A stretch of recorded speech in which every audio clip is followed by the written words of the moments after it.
મંગળવારની વ્રતકથા. પ્રાચીન સમયમાં એક નાનું ગામ હતું. તે ગામમાં ધર્મપ્રેમી અને સાદગીભર્યું જીવન જીવતું એક દંપતી રહેતું હતું. પતિનું નામ શ્યામલાલ અને પત્નીનું નામ સીતાબેન હતું. બંને ખૂબ જ શ્રદ્ધાળુ હતા, પરંતુ તેમની એક મોટી ચિંતા હતી. વર્ષો વીતી ગયા છતાં તેમને સંતાન ન હતું. ઘણા ઉપાય કર્યા, દેવતાઓની પૂજા કરી, વ્રત ઉપવાસ રાખ્યા, પરંતુ કોઈ ફળ મળતું ન હતું. એક દિવસ ગામમાં એક સાધુ આવ્યા. સીતાબેને તેમની સેવા કરી અને પોતાની વ્યથા તેમને કહી. સાધુએ કહ્યું, માતા, તમે મંગળવારનું વ્રત રાખો, હનુમાનજીની સાચા મનથી ભક્તિ કરો, તમારું દુઃખ દૂર થશે. સીતાબેનને સાધુના શબ્દોમાં વિશ્વાસ થયો. તેમણે તે જ દિવસથી મંગળવારનું વ્રત રાખવાનું નક્કી કર્યું.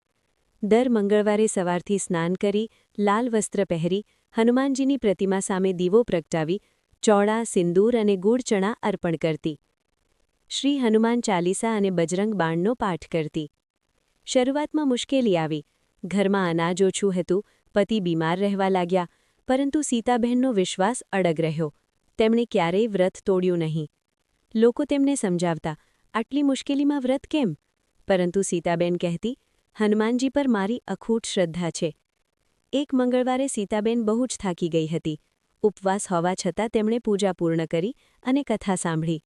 રાત્રે તેમને સ્વપ્ન આવ્યું. સ્વપ્નમાં હનુમાનજી પ્રગટ થયા અને કહ્યું, માતા, તારી શ્રદ્ધા અને ધૈર્યથી હું પ્રસન્ન છું. તને જે ઈચ્છા છે તે પૂર્ણ થશે.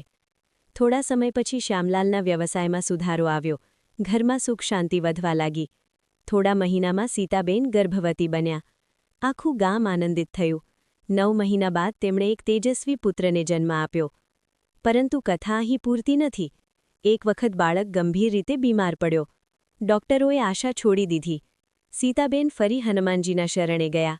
મંગળવારે વિશેષ પૂજા કરી અને આંખોમાં આંસુ સાથે પ્રાર્થના કરી. એ જ રાત્રે બાળકની તબિયત સુધરવા લાગી.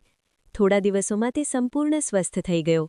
સૌએ માન્યું કે આ હનુમાનજીની કૃપા હતી. સીતાબેને જીવનભર મંગળવારનું વ્રત ચાલુ રાખ્યું. તેમણે અન્ય લોકોને પણ વ્રતનું મહાત્મ્ય સમજાવ્યું. ગામમાં જે કોઈ ભક્તિભાવથી મંગળવારનું વ્રત રાખતો, તેની મુશ્કેલીઓ ધીમે ધીમે દૂર થવા લાગી.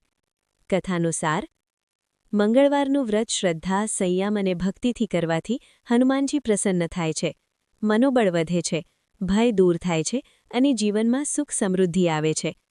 જય શ્રીરામ, જય બજરંગબલી. લાઇક કરો, શેર કરો, સબસ્ક્રાઇબ કરો અને મંગળવાર કથાનો વિડીયો સારો લાગ્યો હોય તો કોમેન્ટ બોક્સમાં જરૂર જણાવજો, જેથી કરીને સારા વિડીયોમાં મૂકી શકીએ.